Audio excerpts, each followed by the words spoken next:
Welcome to a world where shootings, kidnappings and gang warfare are just part of the job.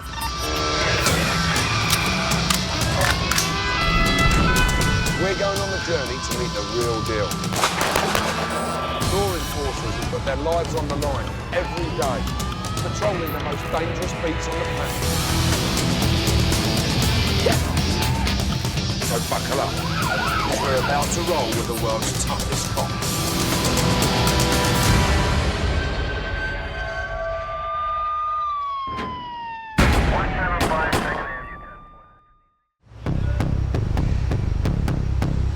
Murder, political unrest, armed robbery, drugs and terrorism. Just part of everyday life in the Philippines.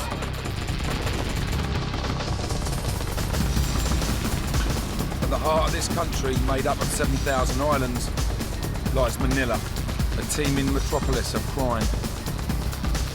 The police here have a saying: when you become a cop, half of you is already dead.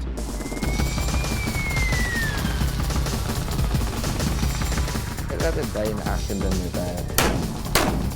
Ayan, takbo! Ayan, baba!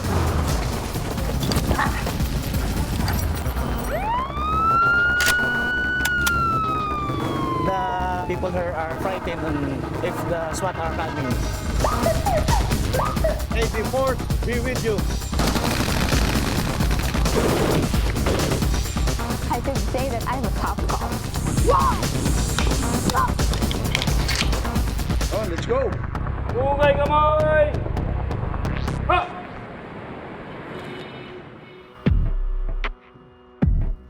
Located in Southeast Asia, the Philippines has a population of 90 million people. 1.6 million of them live in the capital city of Manila. A heaving mass of people, commerce, poverty and crime. In the midst of the madness lies Tondo, one of the most densely populated districts in the world, with over 500,000 people living in an area of just over 9 square kilometres. And in the first 5 months of 2008, there have already been 15 murders here.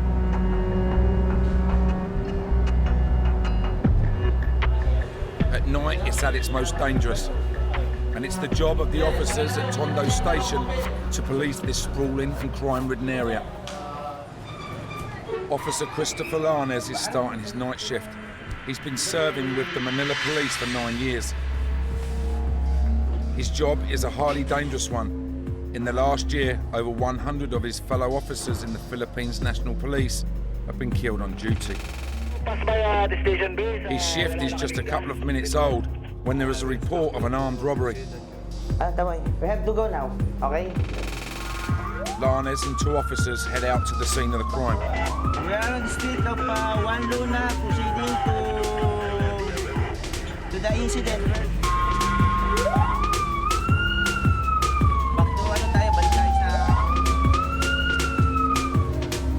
It's not long before they encounter their second biggest problem after crime: traffic. Manila's streets are gridlocked. Back to balik tayo sa parola. Abante niyo, abante! Saan ba yung hold upan dito? Sino may nakakuha na bang pulis? May inaano ba? Lanes gets out on foot to look for the robbers. Meron pa ba doon sa kabila? Sa kabila pa ba? Ang ano po? Yung hold upan? Kanina lang pong maaga-aga. But they seem to have slipped into the chaos. Lanes continues his patrol, heading into the Parola, a slum area called Isla Puting Bato, one of the most dangerous parts of the city. Especially for the police.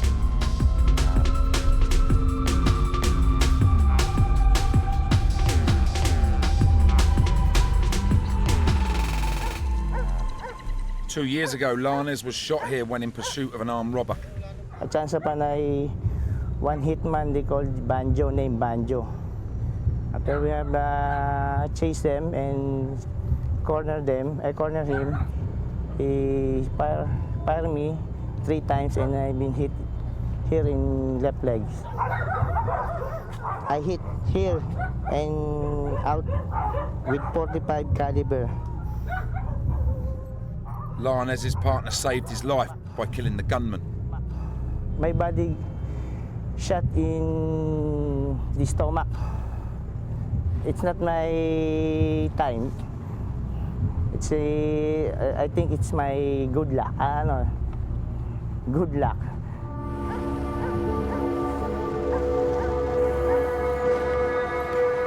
Tonight it's just a routine patrol, but in this part of Manila, it's best to expect the unexpected.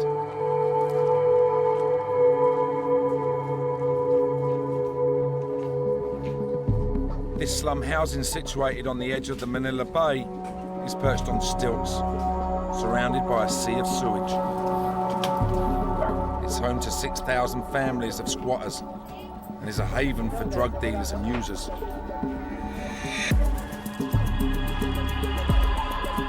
Deep inside, they find a drug den. It's not long been abandoned. This is where the place. Sometimes they use the drug paraphernalia. Whoever was here was able to see the cops coming. As this a mirror, they can see us. So if they were coming, they jump there. They jump the water. Here, they jump here in the sea, then swim under the houses. They have escaped through what is effectively an open sewer. Not quite a clean getaway.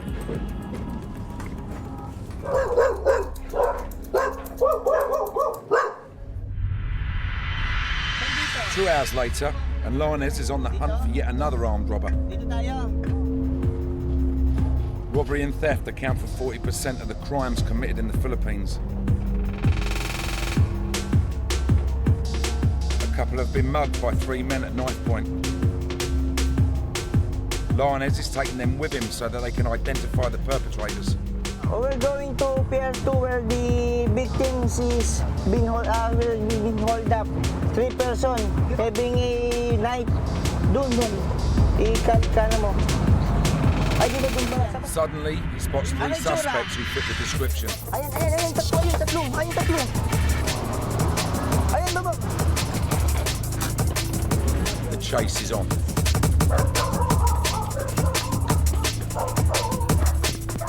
They flee into the narrow, dark and filthy alleyways of the Parola. With just a torch to guide him, it's almost impossible for Lionez to see anything.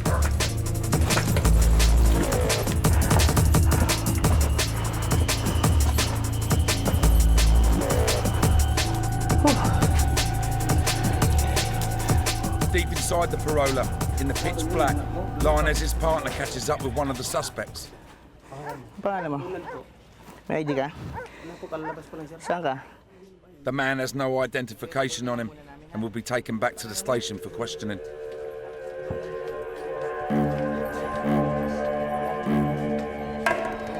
I don't think twice.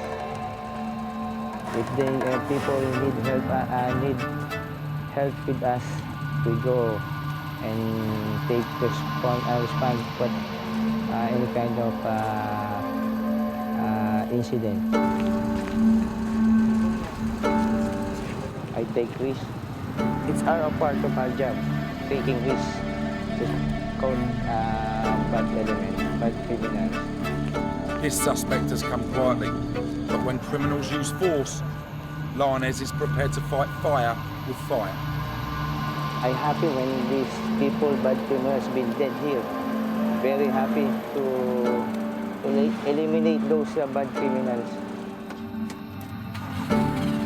Because in Manila, all too often the cops have to make the ultimate sacrifice.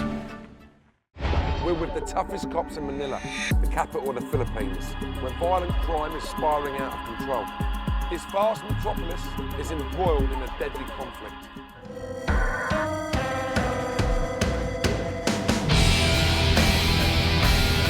This is a country with more than 800,000 legal and 500,000 illegal firearms in circulation.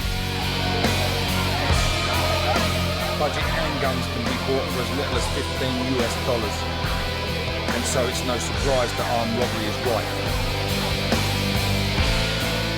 In just 1 month alone, 19 people were killed during robberies. 2 of them were cops.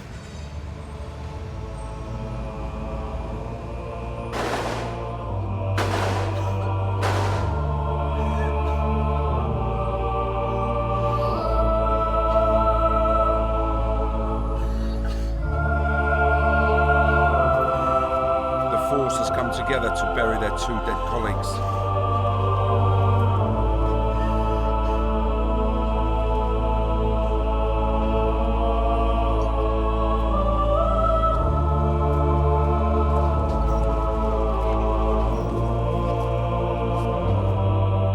Senior Officer Jose Ishmael Santos and Officer Francisco Neri were gunned down in a shootout with armed robbers.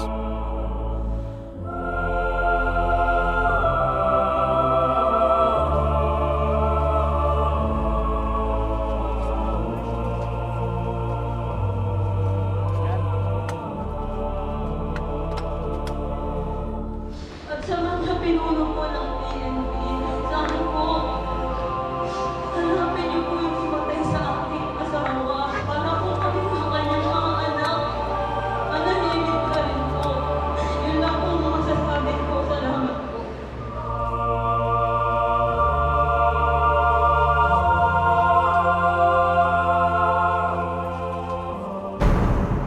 The Mayor of Manila has given the force a clear instruction. Drop everything and track the killers down.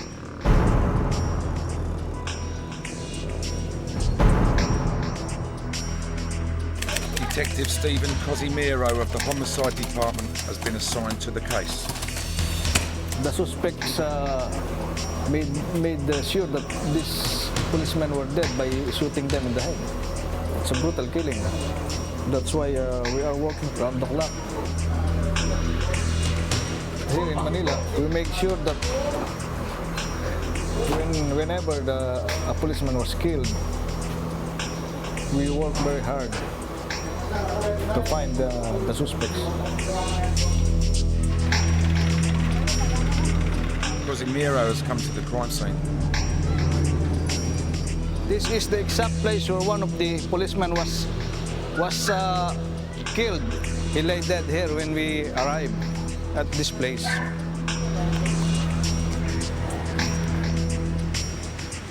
On a crowded street in broad daylight, a lawyer carrying £10,000 was shot and stabbed repeatedly in his car by the gunman. The 2 officers heard the shots and went straight to the scene, where a truck was parked in the street. The suspect were in front of the truck, and the policemen were at the back of the truck. And this is the place where engage each other with their gunfire. The 2 officers died from multiple wounds. Cosimiro is looking for witnesses to the triple murder. A lot of people see this thing happen. The problem he faces is that people are scared to talk. Mukha ni ano eh. Paring ador. Ito yung mga litrato. Yung mga bago tayong litrato.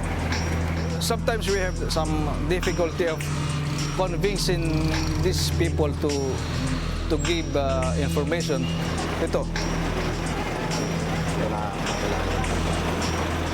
They fear for the suspect. So we have to talk to them cautiously so that we can convince them.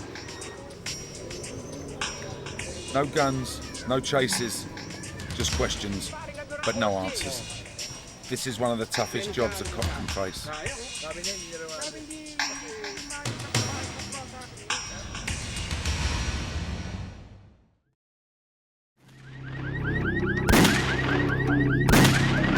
The Philippines is no stranger to political unrest. It has witnessed dictatorship, martial law, and multiple attempts to overthrow the government.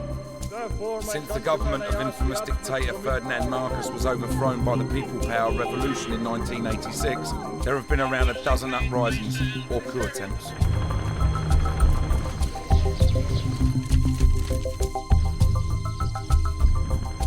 In times of national emergency, the police call in their most elite unit, the Special Action Force. May the force be with you.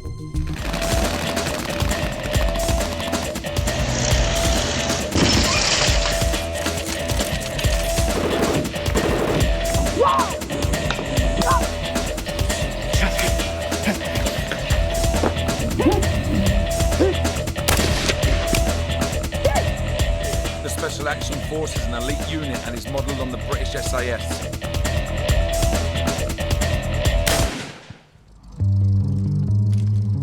They were called into action in November 2007 when a group of renegade Philippine soldiers attempted to overthrow the government. They were already on trial for a previous mutiny 4 years earlier, but broke out of court.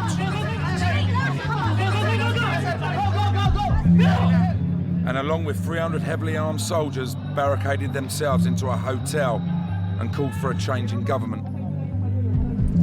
In response, 1,500 troops surrounded the hotel. Leading them were officers from the Special Action Force.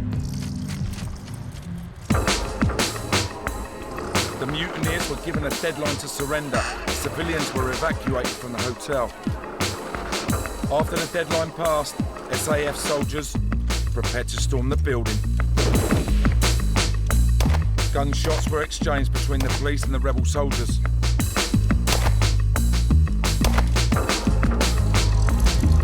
Then an armoured personnel carrier was brought in, which first fired on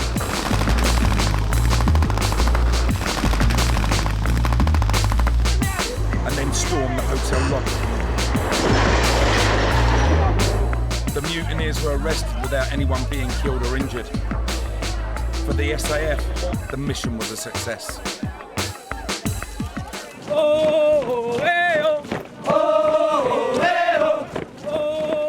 Today, the latest batch of recruits are undergoing the commando course. Part of the training is called Hell Week, which does exactly what it says on the tin, including 2 30-kilometre runs a day in full kit. Warriors 48! Warriors 48! Warriors 48! Warriors 48! Warriors 48! Warriors 48! Specialist training involves close-quarter combat with a variety of weapons. Drill Sergeant Mark Ballesteros is putting the recruits through their paces. So today you will learn about night fighting, huh? Yes, and everything about its technique, to include the harness. Harness is the term for the Filipino fighting arts.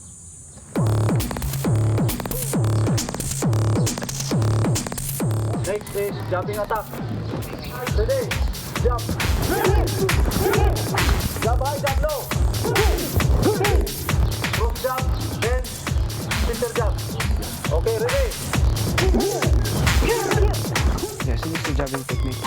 Because the enemy is not so close to you, you have to reach through the knife, just like that.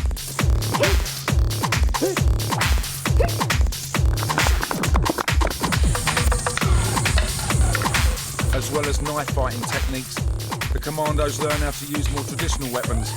They are taught the ancient martial art of stick fighting.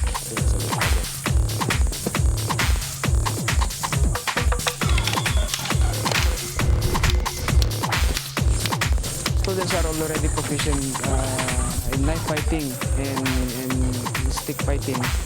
But if you are asking about the master of the skill, it will take years. Rookie Jackie Rance has 1 month left of the 6-month-long course. She joined up because she felt an inner urge to be part of the SAF. It's a calling, and we think that this is our fate, so we are training hard for it to save ourselves and save the people.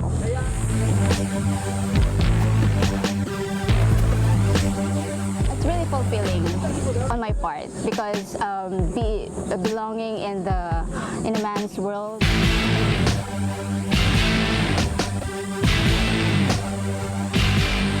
Actually, even my daughter calls me Superwoman because I can be with the man. So it's really fulfilling for me. And I think also it's very fulfilling for them, for the other women. Jackie and her fellow female recruits are hoping to join the 303 women officers currently serving in the SAF. I could say that I'm a top cop. Okay, we've just undergone the underground combat maneuver. We have been in the mountains for 7 days. No, we've been trying hard to climb the mountains, reach the target that have been assigned to us. And I think that's one of the evidences, the proof that we are, all women here are tough.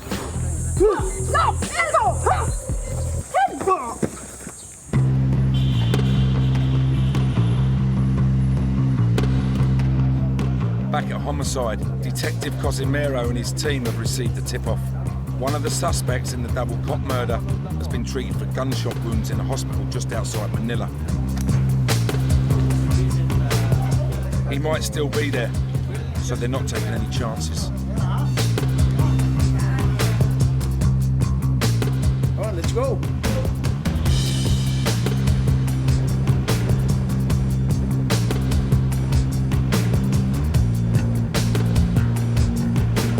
He should be vigilant and careful when we are approaching the vicinity of the reported clinic, since the reported suspect might have been confined in that clinic, and his companion may be also there.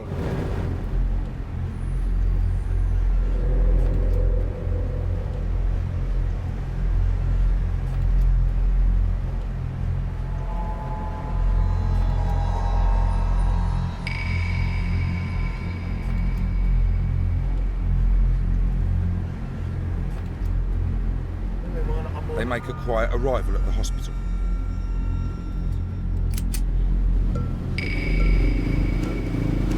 Yung kung may dinala rito nung May 12. May 12. Shooting. May 12. Okay, basa mo nga kung meron dumating ditong nabaril sa hita. Ayun, oh. Nasaan to? Puta, alas 2 pare. Oo, positive to pare. The man they're after definitely checked in. But is he still there? The hospital manager delivers the news that they don't want to hear. He's no longer there.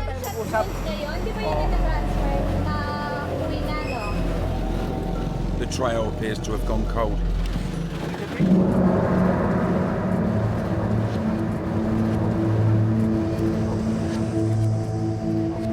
He was treated there in that hospital, and after several hours he was discharged against the advice of the doctor.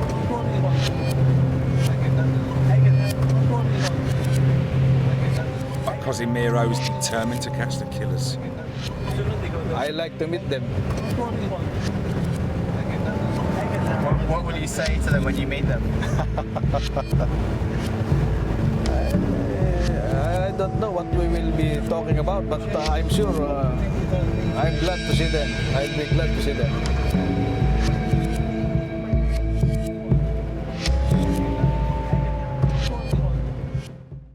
The cops in Manila are facing a huge challenge.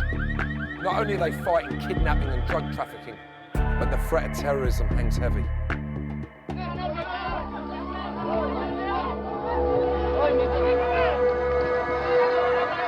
Since the turn of the millennium, Islamic extremist groups have killed or injured more than 1,700 people in the Philippines.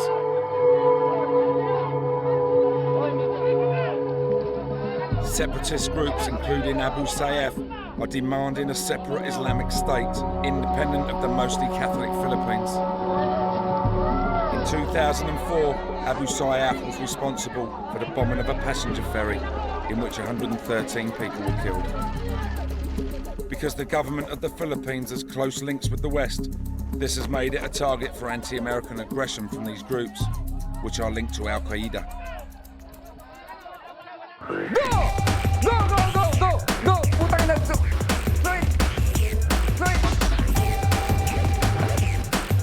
This man has been at the forefront of Manila's fight against terrorism. All you need is kick it. Like that. Okay? Jojo De La Cruz is part of the SWAT team. He's a man who lives for the job, but he's not afraid to die doing it. I'd rather die in action than retire. I never wanted to retire. I'd rather be dead in that first burst of fire.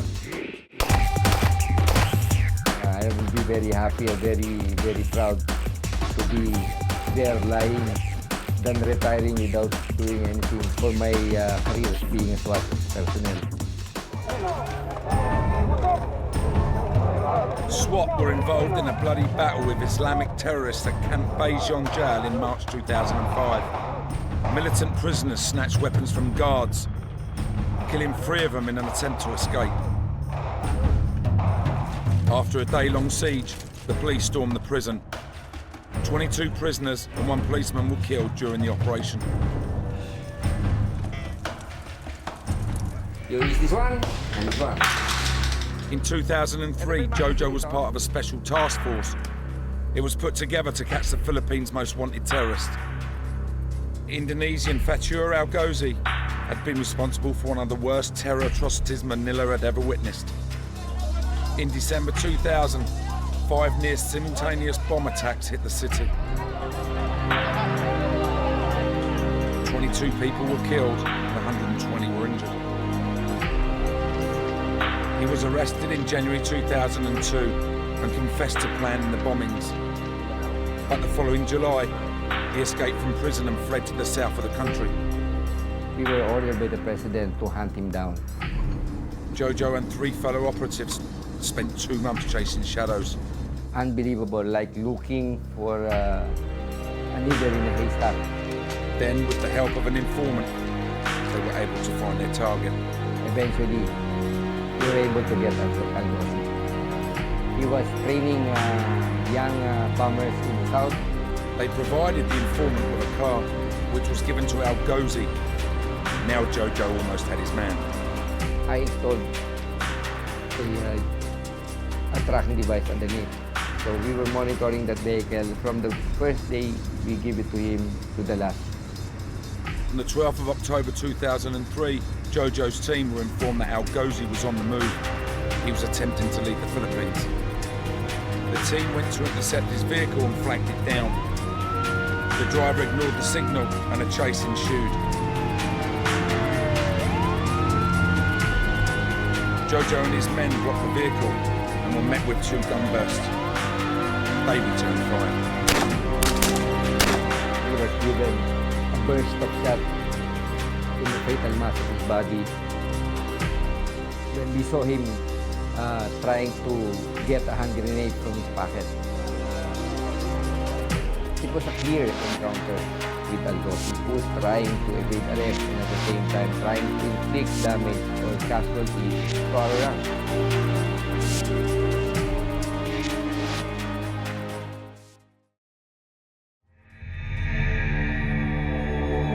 But the duties of the SWAT team are not confined to special ops. They have to carry out regular day-to-day duties just like normal cops.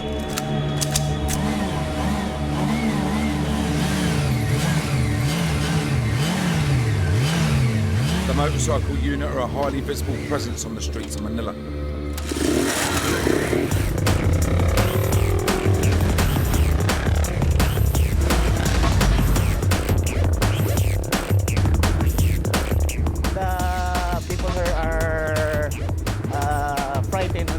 If the SWAT are coming. Yeah.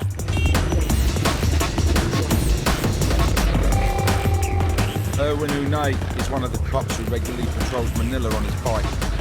Since I was young, I always been to become a policeman.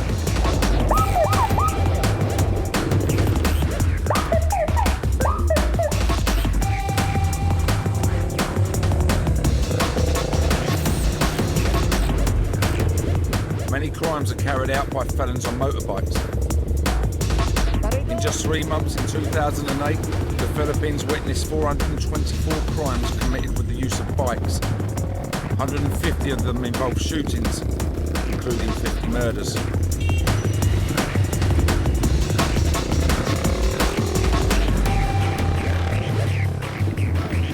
With only 10% of these two-wheeled incidents being solved, they need to be proactive. and not reactive. We are conducting a choke point here. We are looking for guns like 9mm, 45, or bladed weapons.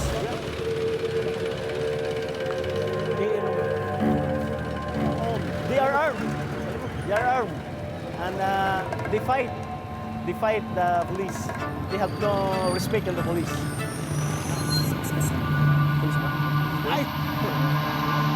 I'm afraid of being shot. But to perform my duty, that's one of the riskiest thing in our job as a SWAT team.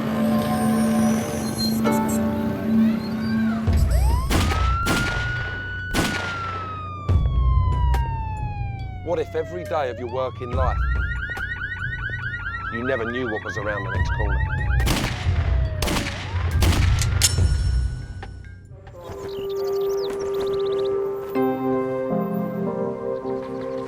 Senior SWAT member Jojo Dela Cruz knows all too well about the risks of being a cop. When he was 7 years old, an event took place that would change his life forever. He witnessed his father, who was a criminal, take revenge on a police officer who had beaten him up. When he saw that policeman doing traffic in the middle of the street, in front of my eyes, I really remember this. That policeman was shot by my father. The officer was killed. One thing that I cannot forget is my father being dragged by policemen along that long path, followed by my mother, and they both disappeared in the darkness. Jojo was taken into the care of his uncle, who was a police officer. We used to play with the children of other officers. That's the time when I really fell in love of being a policeman. When something very bad happens in your past, you will always make sure that it will not happen to you, right? I focused my direction to the right path. 22 years later, and despite having a wife and 2 children, Jojo is still very much married to the force. Yeah, how much time do you spend at home? Almost no time at all. You know, you see what sacrifice you need to do when you're a member of a SWAT team? I don't remember anymore how my bed looks like.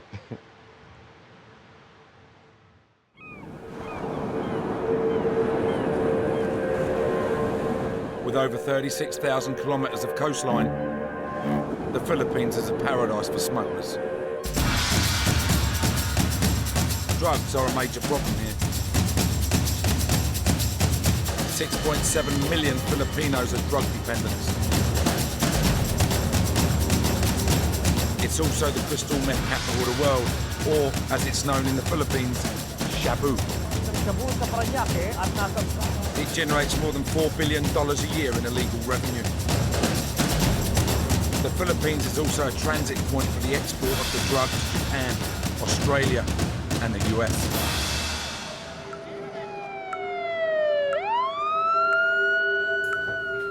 Superintendent Mariano is part of Manila's drug squad.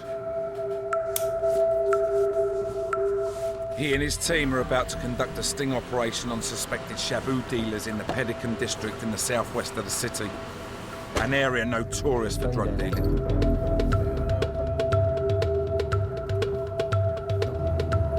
We have received an information to our informants that the suspect now is now selling shabu. So we have to make some immediate operation so that we can arrest the suspect. Because maybe after 1 hour, his stuff will be gone.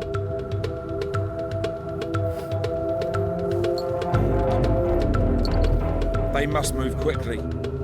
Mariano's officers have to buy the drugs from the suspected dealers to make an arrest. These are my operatives. They are conducting some briefing on how to arrest the pusher. In that car, the team leaders giving instruction to the police officers, especially to the pusher buyer, the one who will be buying drugs to the pusher. The pusher buyer is the term for the undercover cop who will buy the drugs during the sting. When the pre-arranged signal of the pusher buyer, immediately all of the operatives will gather to assist the pusher buyer in arresting the drug pusher. The operation is a dangerous one for the officers involved. We have received a report that there's some drug pushers carrying firearms. Now all Mariano can do is sit and wait for the call.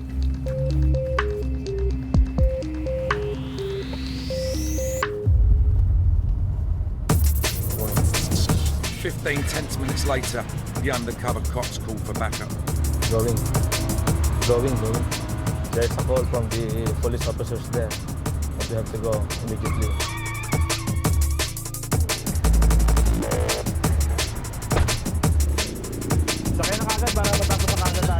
The sting has been a success. 2 pushers have been arrested for dealing shabu.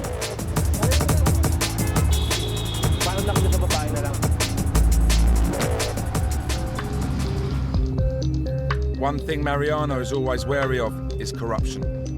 Pushers will attempt to bribe officers in order to let them go, but he won't allow any dirty cop to operate on his watch.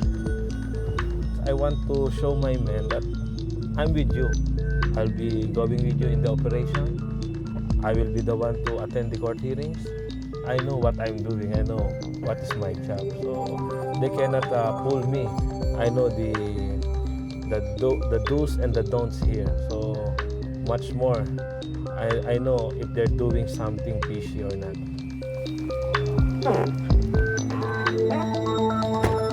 In the Philippines, the punishment for drug dealing is draconian. No matter what amount a pusher is found with, the sentence will be the same.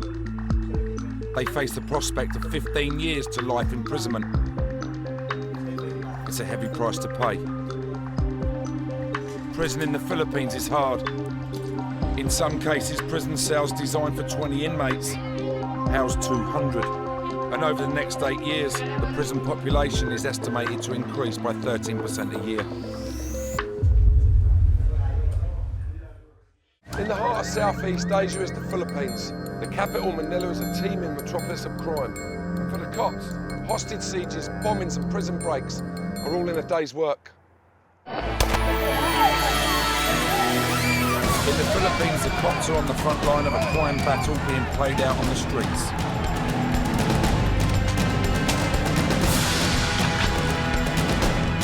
In just 2 months of 2008 alone, 20 officers of the Philippines National Police were killed in the line of duty.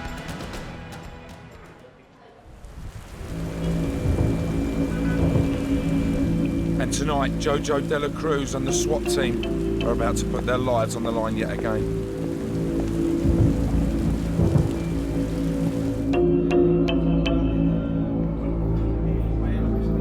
They're preparing for a big operation in Tondo. It's called a saturation drive. They will enter an area where they believe wanted criminals are located. And they will attempt to flush out the felons for whom they have arrest warrants. Some of them are serious criminals wanted for murder. One of the officers heading out on the raid is 31-year-old Joel Kazupanan.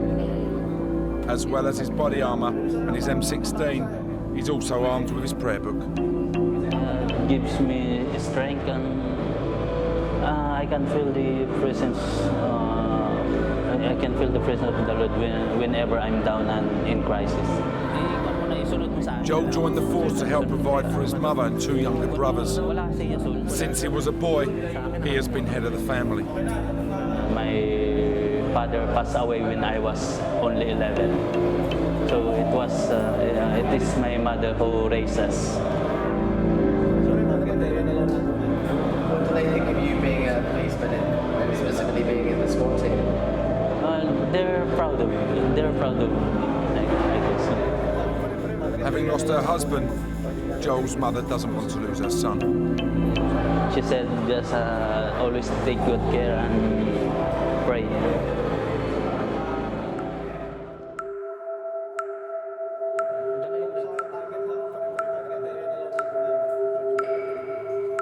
Joel and his fellow officers are briefed on who they are looking for and where they think they will be. These are our target personalities. We'll proceed to the area and then we will search every house to look for the people in the photographs.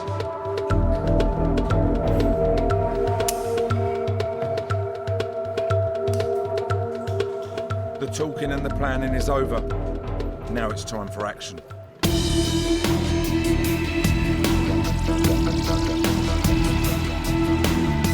Joel knows from past experience on saturation drives that this is a dangerous mission. Well, times like this, you feel nervous. You don't know what is going to happen there.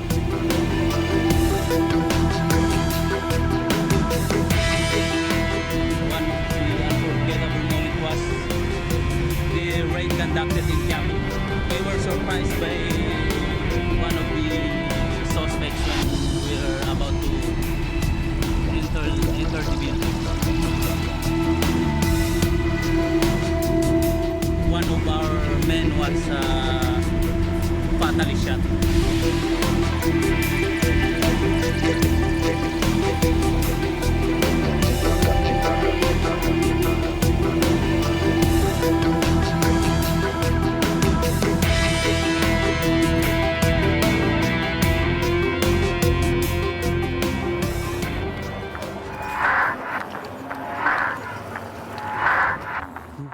They arrive at the target location and head into the parola on foot.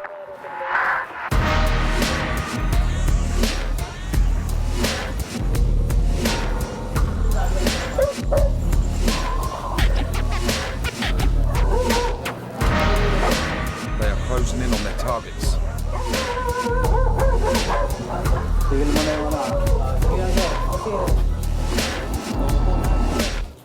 Some of the other SWAT officers who entered the slum from a different entrance have caught up with the suspects. The saturation drivers caught them unawares as they have been casually playing pool. But their game is up. Bakit ka na? Gusto mo sumama dito?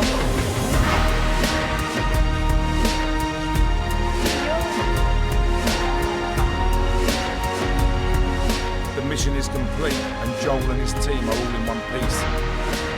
He lets his family know that he's safe.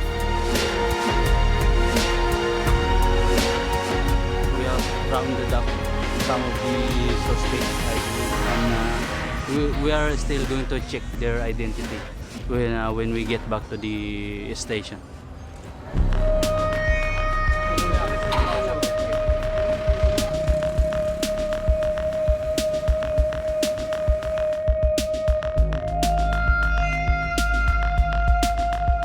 The next morning, Jojo takes some of his little free time to spend with his family. His visits are often brief, and because of the dangers he faces in his job, he can never be sure that the next one won't be his last. It's in your mind and in your heart. You must be at all times ready for that. If you're a policeman, half is in the ground. If you're a SWAT member, only your head is not in the ground. Your head is on top of the ground. The whole body is underneath.